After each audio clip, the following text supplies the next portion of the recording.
السلام علیکم ورحمۃ اللہ وبرکاتہ۔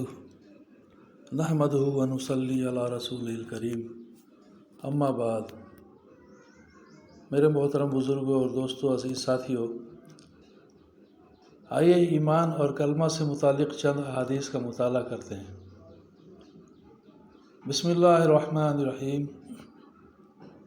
اللہم صلی علی محمد وعلی آل محمد وبارک وسلم۔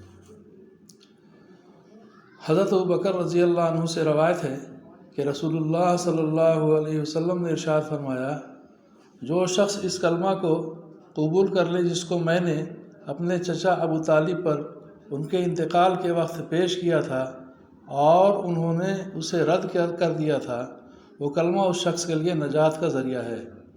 مسند احمد۔ آئیے پھر پڑھتے ہیں۔ حضرت ابوبکر رضی اللہ عنہ سے روایت ہے کہ رسول اللہ صلی اللہ علیہ وسلم نے ارشاد فرمایا، جو شخص اس کلمہ کو قبول کر لے جس کو میں نے اپنے چچا ابو طالب پر ان کے انتقال کے وقت پیش کیا تھا اور انہوں نے اسے رد کر دیا تھا، وہ کلمہ اس شخص کے لیے نجات کا ذریعہ ہے۔ حضرت ابو ہریرہ رضی اللہ عنہ سے روایت ہے کہ رسول اللہ صلی اللہ علیہ وسلم نے ارشاد فرمایا، اپنے ایمان کو تازہ کرتے رہا کرو۔ عرض کیا گیا، یا رسول اللہ صلی اللہ علیہ وسلم، ہم اپنے ایمان کو کس طرح تازہ کریں؟ ارشاد فرمایا، لا الہ الا اللہ کو کثرت سے کہتے رہا کرو۔ رواہ مسند احمد طبرانی ترغیب۔ حضرت ابو ہریرہ رضی اللہ عنہ سے روایت ہے کہ رسول اللہ صلی اللہ علیہ وسلم نے ارشاد فرمایا، اپنے ایمان کو تازہ کرتے رہا کرو۔ عرض کیا گیا، یا رسول اللہ صلی اللہ علیہ وسلم، ہم اپنے ایمان کو کس طرح تازہ کریں؟ ارشاد فرمایا، لا الہ الا اللہ کو کثرت سے کہتے رہا کرو۔ حضرت جابر بن عبداللہ رضی اللہ عنہما فرماتے ہیں کہ میں نے رسول اللہ صلی اللہ علیہ وسلم کو یہ ارشاد فرماتے ہوئے سنا، تمام اذکار میں سب سے افضل ذکر لا الہ الا اللہ ہے اور تمام دعاؤں میں سب سے افضل دعا الحمدللہ ہے۔ ترمذی۔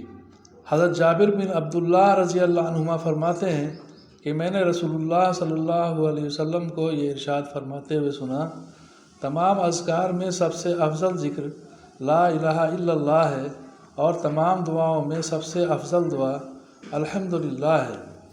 فائدہ: لا الہ الا اللہ کا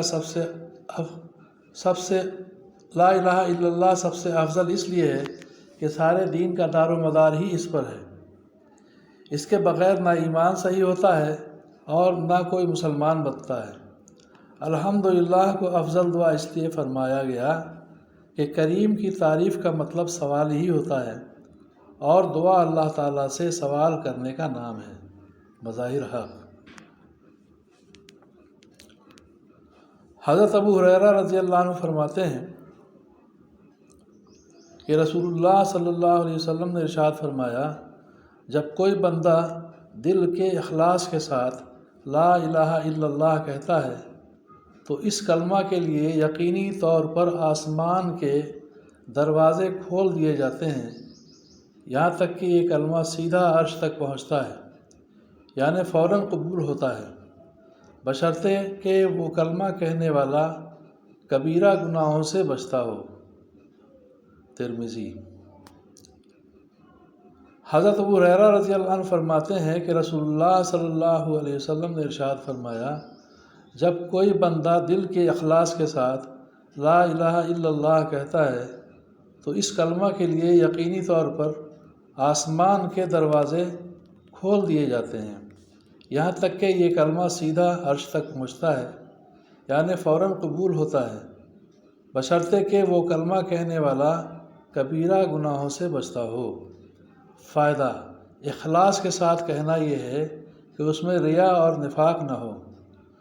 کبیرہ گناہوں سے بچنے کی شرط جلد قبول ہونے کے لیے ہے، اور اگر کبیرہ گناہوں کے ساتھ بھی کیا جائے تو نفع اور ثواب سے اس وقت بھی خالی نہیں۔ برکات۔